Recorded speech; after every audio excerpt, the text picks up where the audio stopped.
Tyler Perry has slowly etched his name in the Black community as one of the richest Black filmmakers and one of the first Black male billionaires. He even bought BET and started to change things around the channel a little, making him one of the most influential Black people in history. However, Tyler Perry's behavior in his movies and the kind of scripts he writes has placed him at the center of anger in the Black community. Many people assume his portrayal of Black women says a lot about how he views Black women. And we're now asking if he actually hates women of color. Black women precisely?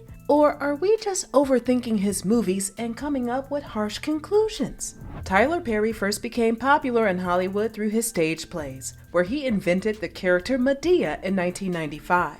The play was named I Can Do Bad All By Myself, which followed the life of a woman who had come out of a bad marriage and found out that her ex-husband was getting married to her sister. A messy situation, right? When she meets up with her ex again through her sister, she pulls a knife on the man for insulting her. Then she meets a gardener who flirts with her, and since her grandma noticed the spark between them, encourages them to get married, despite the female lead not being ready for another relationship. What's a theme you noticed in this movie? An angry Black woman and an insensitive sister, going into marriage just because you don't want to be by yourself. When the stage play came out, people should have known what Tyler Perry was up to, but there was no magic that could make it obvious. In fact, the Black community was happy that somebody was giving people proper movie roles, but all that will change soon. Tyler Perry didn't get his breakthrough until 2005, when he released The Diary of a Mad Black Woman. It was a screen adaptation of a stage play he also created with the same name and story. It followed the life of a woman who was sent packing by her husband because he wants to be with another woman.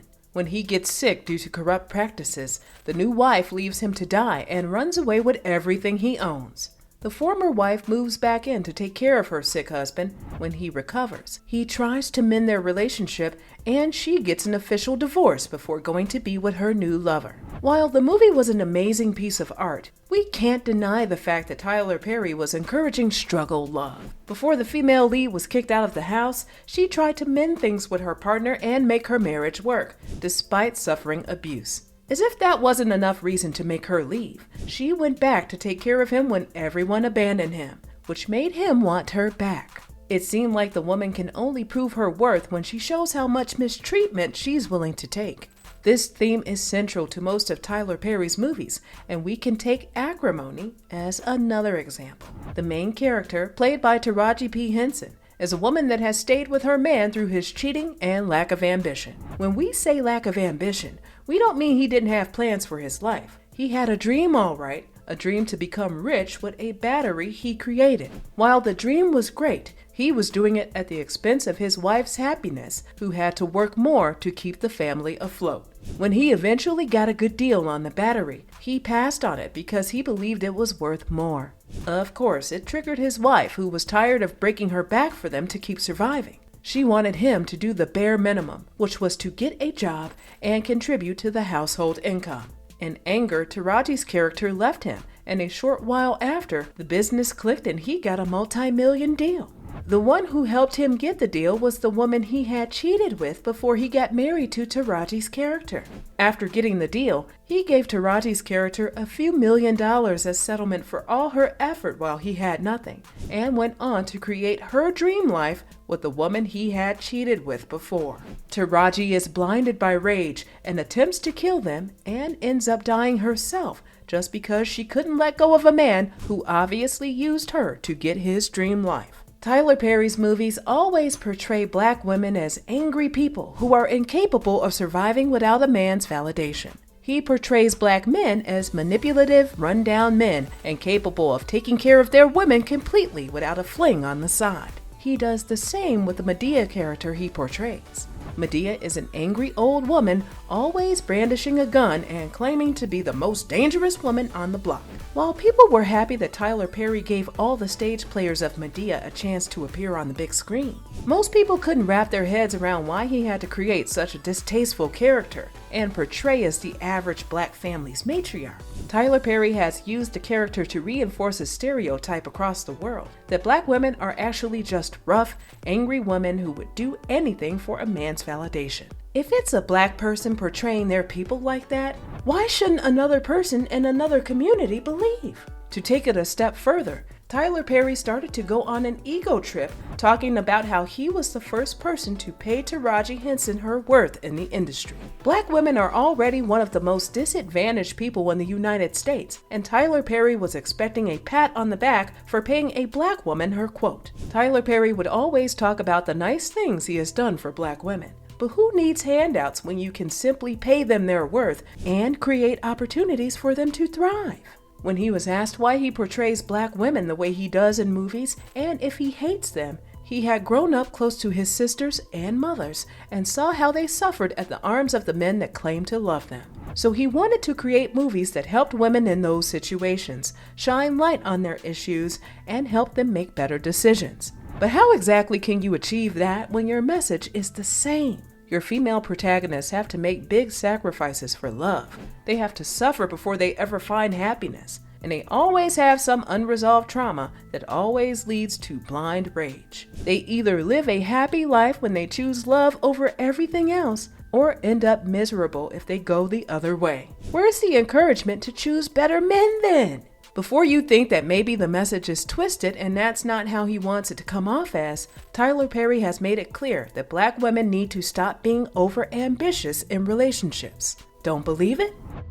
Black women are making a lot more money for the most part than black men. Oh, that's the good part. Let's show you when he got in trouble. That's not somebody who's beneath you. That's somebody who came to love you at your worth. The struggle love Tyler Perry portrays in his movies actually goes beyond the screens. It's not a bad thing if both partners have an agreement on how they pay for things, and if the woman shoulders more responsibilities. Gender norms are old, but targeting the message towards black women and saying if they want to find love, they have to date outside and most times below their tax bracket, that says a lot about his problematic movies. Why wasn't the advice for black men to get their bags up? Why is it the responsibility of the woman to coddle a man's feelings so she doesn't end up in an imaginary lonely world? Why is the advice only aimed at black women? It's like Tyler Perry actually doesn't care how black women feel about him and believes he will continue to thrive no matter what, which may be true. But he should not forget that the majority of his fans are from the black community.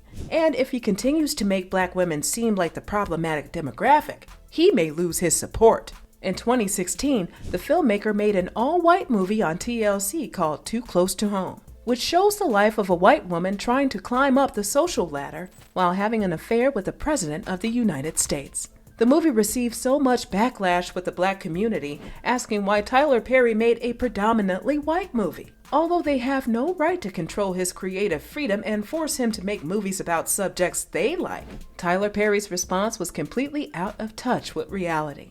Tyler Perry said he believes reverse racism, and that was what made the black community complain about his show. While that couldn't be further from the truth, it showed a new low for the filmmaker as it was evident that he was tone deaf to the struggles of black people in the nation. Racism is a systemic problem that denies people opportunities based on their race and affects lives in the long run. Black people are already a minority, so what exactly can they possibly do to white people that would affect them? Complaining about their show? Deny them opportunities because of their appearance? Reduce the quality of education in predominantly white schools with poor funding? How exactly will reverse racism work?